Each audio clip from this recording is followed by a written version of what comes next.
Omame Dema 7 points. Asante Kotoko 7 points. Ono ma Hatcheful 5 points. Yabo sa 3 games. Obi anya sen. Sen en obi a enyaye. Richardo Pepe Chores echo ne sei. Pepe Mediana 7 points. Omame Dema 7 points. Kotoko 7 points no ma Hatcheful 3 points. Eno nso yebo wie ye no. Ekosi sen obi abosa 3 games no awie. Week 17 on Friday, Hoho United and Heart of Lions and a Debony. Obi entimi anto atena. Enra games e ba so no. Mediama esi ehye baako a Hatchefok entimi anti. Swedro Blacks ehye mienu. Ema Asante Kotoko mu baako. Nations FC and Karela na Debony. Obi entimi anto atena.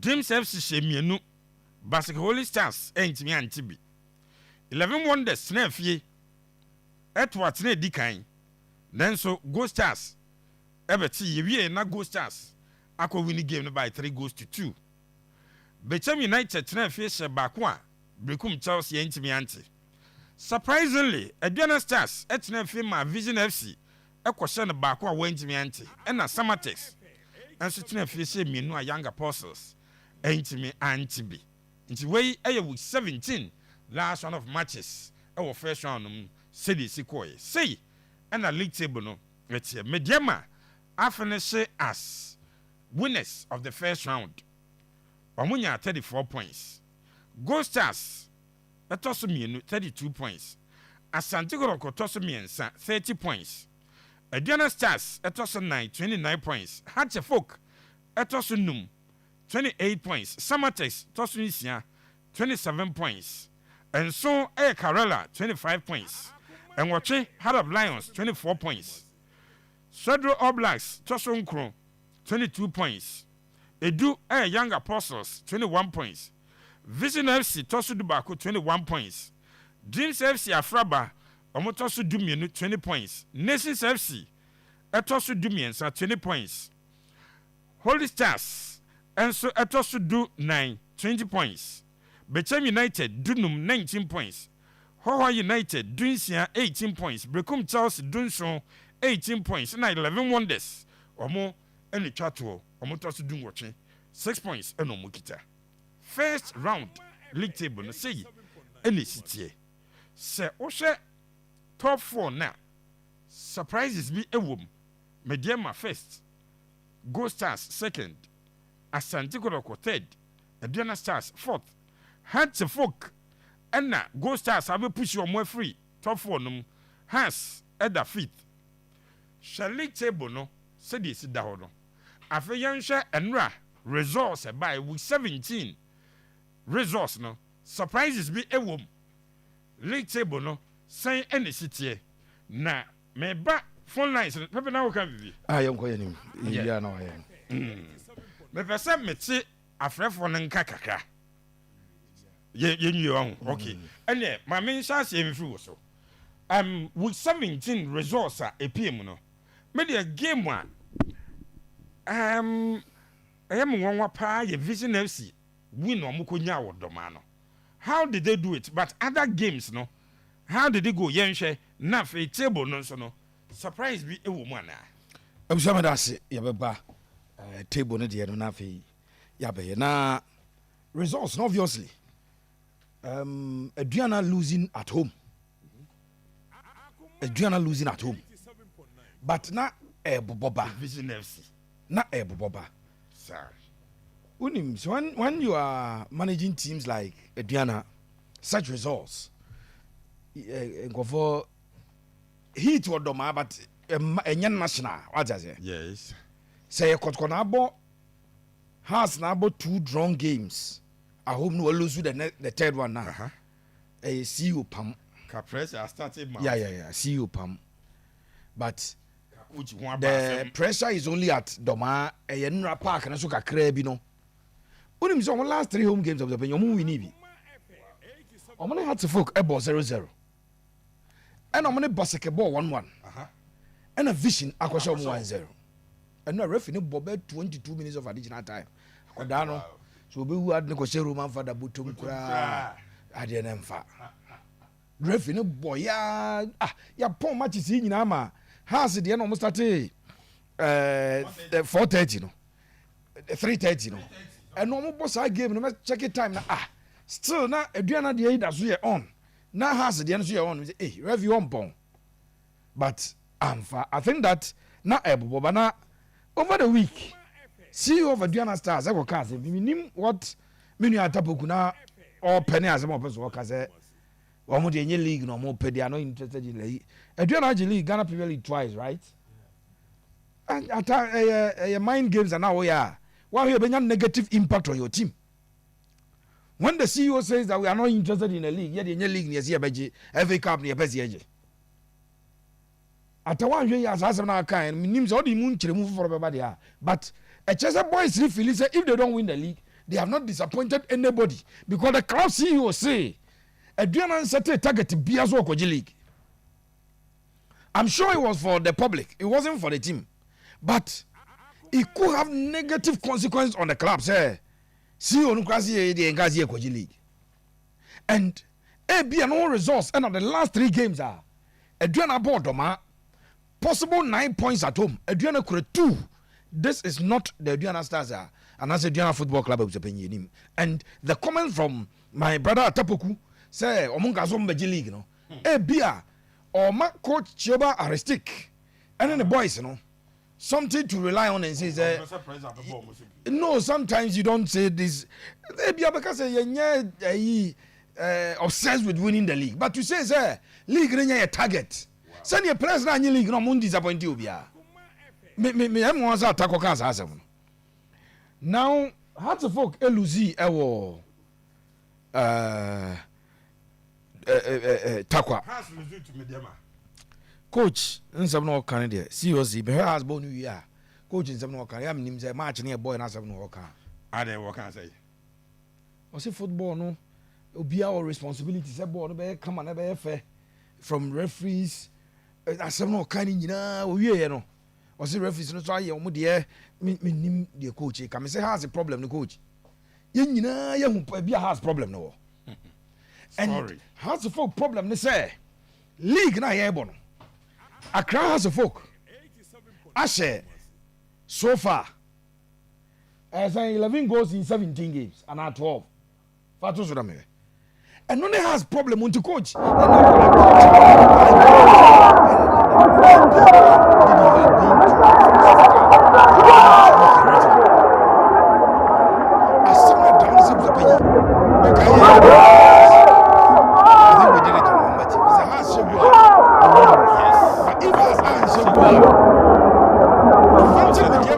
the second best scoring team in the league. Kotoko are the first with 23. Midiama are the second best scoring team in the first round with 22 goals. So it is likely that Midiama will score a goal. As to say how Sebastian Biama Adiana equalizer, no, that is always going to be the problem. And yes, this is Hearts of Oak. 11 goals in 17 games of Japan. Wow. 11 goals in 17 games. Me not sure say there is any other person thing technically and tactically. As a coach, addressing the mind at the course other than scoring. There's nothing more than 11 or consider 7. They are the best when it comes to defense. Oh, league in him. Oh, be a man House of Oak. Only 7 goals in 17 games. Actually, say, what the opposite mathematics are. Wakato and ya. Ubet Maka say, now it's 10 games. Has I got 10 games? That is even assuming without admitting, say, they consider goal per game. That is mathematics. So, yes, statistics are. And in terms of concession, has concession rate super. But in terms of attack, and the Biamaka Chosa won't shake up on your points. Let me retrade. If you don't score yet, a draw. Let me retrade the point I made to you on Saturday. Mamba TV say, has if Omashe 22 or 23 goals, to say the Mediamani got question and come to league him the data. Yeah. 11 that they has. I want baby or Dano has I say 11 goals that no baby or that fit. Assuming House of Folk, I say 22 to say the Mediamation. ana 23 tse Kotoko ahye na e bia nkoma bia league nim by 7-8 points gap e komo dia top on second place team nim but that is what it is now him say no 22 Kotoko ahye 24 and I go stars ahye and Kotoko she go here me ba ko afrim and me refi sa Morifung e she go Kotoko dia ko 24 wa find the boot ana ya be ba be ho adwuma e Kotoko de ko 24 goals yeah the first round and omo kra ni abresa sto omo striker supporters ye yango to bi mra ye hwe omo ni brabre ha se de ne nyina ni so omo to bi enye ye me nim de coach ne betuma ye say ene ne center backs no we convert ba kwa ne striker o me nim de coach ne betuma but the truth of the matter is has problem no enya hwe apart from goal scoring and did you bibia it is the only to her me ne kwa ko training a mo nya hwe bibia am hwe na relax say wo good defense and na better say has just train here say 2 a no just 3 points better than say has an shebi ne be sha 1 pet say the media machine former Heartful player Abraham Din at the Salim Adams and no unya the goal as is being shown and the penny small analysis wa okay a team for joining akoma 87.9 FM ade am mpa ma bra bom pa ye player we lazy obi age ball no fa say bia nje ye bom fichire ball na ye za kwa mitimi ma akotran nche ade na say oje bi kura enko target bi kura no amoni ana oje ne za akoma 87.9 FM on Facebook na be hwa de pepe so this video in that Kabiru Yanko this is Salim and the penny what position who ye okay so the cut back very intelligent cut back yeah and no receive pass no Kabiru Yanko ye or J ball you the penny or control ball no how to folk 2 players and as the omo yes or more ba and about free box na no say the all no but be a cut back ni free ba no the only player no is Salim so anticipation you say he was a target of the pass. Yes. That is the first thing. And so the defenders were lazy on the day. This occasion, very lazy defending. Okay. Now a control ball we are Shadia. Kabiru Yanko. And sana all stretching all player now. We give you up say, hey, we could not find chain. Me free say, I am say, me ka say, hey bia. O tires ade now te car u twaka akwamu a car ball. When I drive you here, you must anticipate. And so this is where I'm going to let you goalkeeper down. And the other 2 players of the penny, should you free the other end over and also I relax it. Thinking say, oh, Ghana for the aircraft saying Anna, your boy call on target. Tibia, born Quabiana and call on target. I'm sure and only a jina now a branch and edging tip the penny. O Timmy allows her. Oh, Yamane Monje. Now, I think that say player never pay your free box now, but there's no a serious. Anna, you know, we don't. Nessa ba koton hofa from the Sassier. Yeah. To hofa from phone Sanissier. Still, say ball question deflected kwasha. Why you want from you? But they allow who they are manning cost speed there and had it. So Salim control the ball and Salim control ball. When you so control or connecting, I feel no way in the question every ball shot. No, none of the players and a reacting to her. To over from answer back no. Yeah, so to the across. And I don't say yeah. Make sure you don't advertise your hand. Yeah, need players no. Difference between your born and the can say or more current serious than somebody born was from Japan. And this is the only goal a Burma has and to me Anteka. Now to Swedru. Me kan sa kire nkofo se sa so draw give nye easy na the name nye easy ni say All Blacks played 9 games at home in the first round. Second round we got 9 away. O ma away ni kire o mo say e ho nya ho no mbeka league move. Yeah. So I mentioned to you a meeting that was done. And panyini no atoka kire o mo say Kotoko ne the dominam nti park ne be ma Samubo nam din kunima sika beba no abusapanyi ombaje winning bonus. I think say between 1,000 and 2,000 Ghana cedis winning bonus. And you to them each player. Omu bi da wa fi mu e o league nim. But I promise you. Na enra I saw horrible defending from 2 players I love so much at Kotoko. unpardonable errors. But like I say, kindergarten errors. At the highest level of football, you don't expect this to happen. And no, who said you know, no, Kotoko consider goals at the Ephraim. Let me take my time and walk you through the first goal. No, say first goal. No, okay, I know. So now a branch at the Aqua Francis. Yeah. On the left side, Francis Ekurabon. Challenge no koi and what try say as we burst him and a ball player na a be advantage the man player. Yeah. A branch was so back fact of the matter is a player no his real intent our ball was not to score na oya cross and I'm on 90 year. Yeah.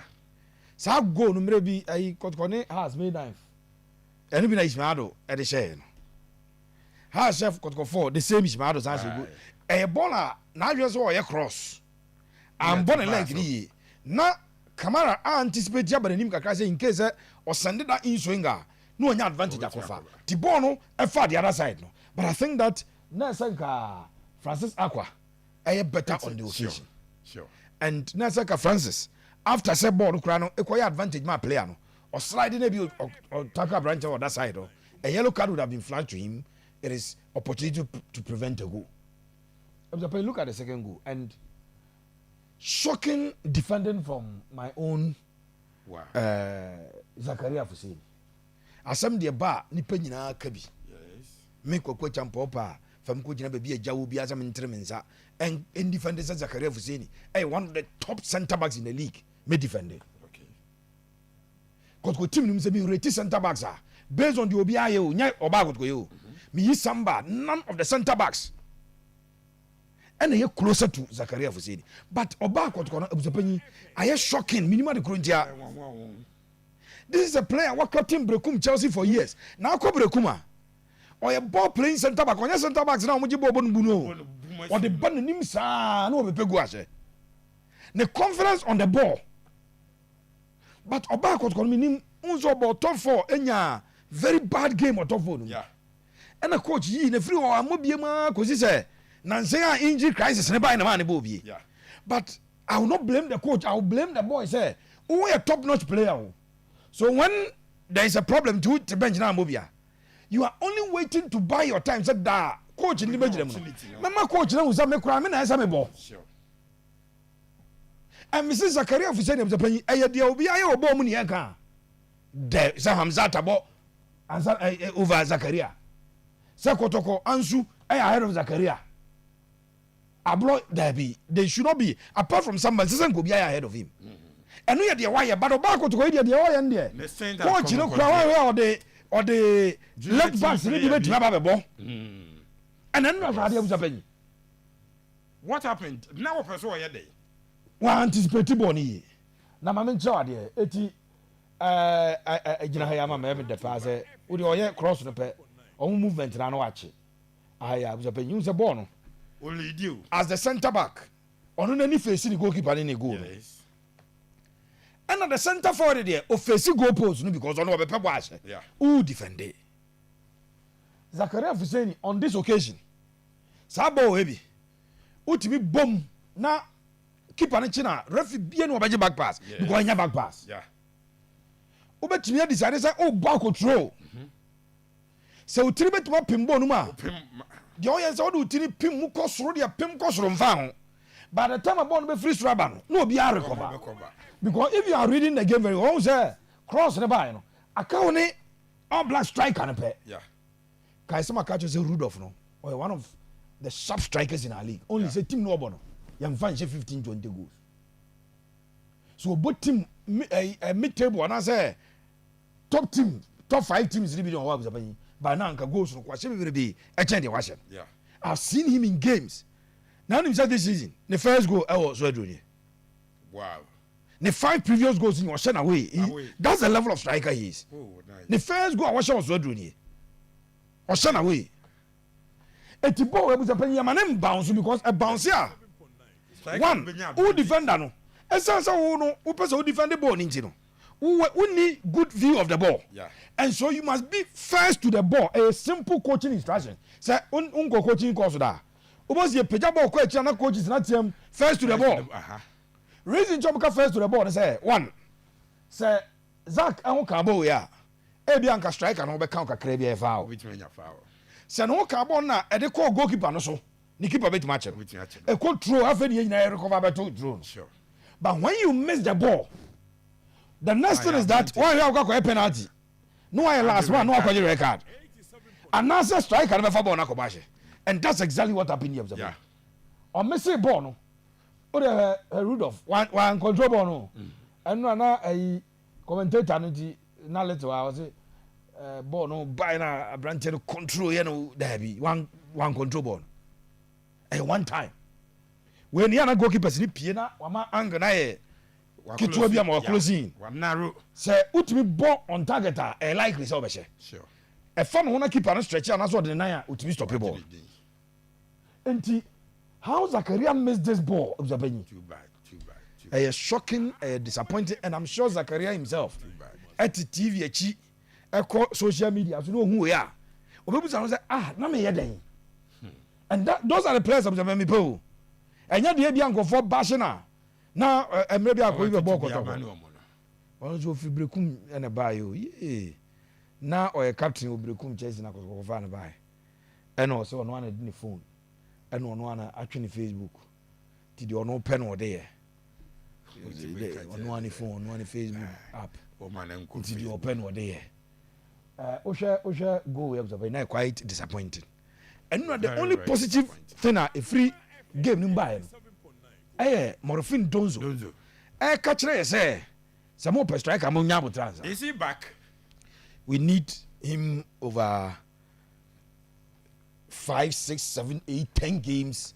Now yeah the analysis no. O put you Nana Pengran the team into a situation be omunko say and he is back. Met me Nana Pengran in because Nana Pengran e kan wo e bro mo so in Chemasolo ni say so obi anye Morifung ono Nana Pengran jiboy ni dipa. And that day as at that time Nana Pengran cause I know I say one goal pe o see ono kura so the stadium no hebo no any movement na nko a. Now one reason ti akoko Jau ane winger Amidu Akwese go ni say sometimes Morifung etimi ewia defenders in the omu pie no mu refi omo also ha omo ta gina no so pa one on one to the obi pie pe na create chance engineer na Pengran expresses optimism ni say ono the ogidie say Morifung Donzo will come good tegita for no mpa man.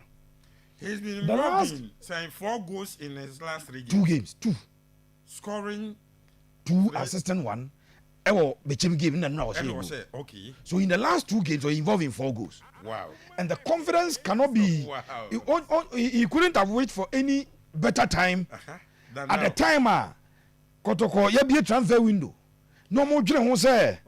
Yemfo bi mra. Na Morifung chere say ebia munya botre mfa mame ni coach so kan sa say on the who say language barrier. Now there's one thing that happen who Morifung Donzo go no why no oh kafra unim say the Kotoko technical team and the midfielders must study Morifung and play the way striker bia say wow the pass come unim the strength I clear some Morifung Donzo strength here u pia ball na two mana be 1v1 with the goalkeeper. No. Yes. It will not feed us on the boss pass na mana. He will feed on it. Okay. So the ball brand say, "Ebia onye when unim so wanya abetamu nti abeto man on ultimi twe down ho ball." Morifung enters and just strike bia na the same qualities. But as a upia ball no to nanim. O pace pa. Yeah. O pace pa all running for ball no. Na assist me no a why your baba ma hwe nyina no. Aye boss wa jo senka as a number 9 obi fans atwini mu wonko or run pick ball no why fast no aba mo bi it I think the Kotoko midfielders and wingers and so almost start identify that trait na wonu say upia ball no man ko ye 1v1 a ade e boa no no mo take advantage of that for the strikers of the Ghana Premier League no I know was 7 goals Morifung has 7 Ashe form boy. Yeah. Diana Emmanuel Mafo I was 6. Some attack me no she go equal 8. Attack me and tournament. Emmanuel no yan tournament. Even Richmond Poku Dembele of young apostles some monton. Keneboa ewo 7 ewo yi baseka some monton. And today striker na Kotoko e ko pen onko for there. Ono so say 3-4 te say dey we match no. Yeah, the Omesha Aguna go. And se wunya oh koda Stella Club for Donzo marriage stand. Se wunya player abso ne goals ne outdoors so change the one there. And it may not make a lot of football sense to bring any striker. Or no Kwambo kume say nano obi from the people Kwambo you open as some you cannot say mam yan can say oh. Cause about 17 games. I'm supposed Kwambo more than 6. And I watch say 3. Yeah. The returns now you change the watch says in 17 games you know. When an American run antimas you know. Kwame no about match week 1 and we plan about match week 10. Yeah. And was I say 1 game as a 2 games BJ Mogai. And at the Akara crowd traben Januaba. Et to Kwame ni krabe 3 goals in about 6-7 games. And will be a 6 in 17. Mathematics nature say who play any game fitness abebo unti Kotoko search for a striker no locally there Kofonyo ones on beton omo animu no. Okay. And I think that a base is side as Kotoko go to bia the numbers in send omo Kotoko this year na ni obetra bench o ama we mu abo. It is something that they should but all blast kudos to them.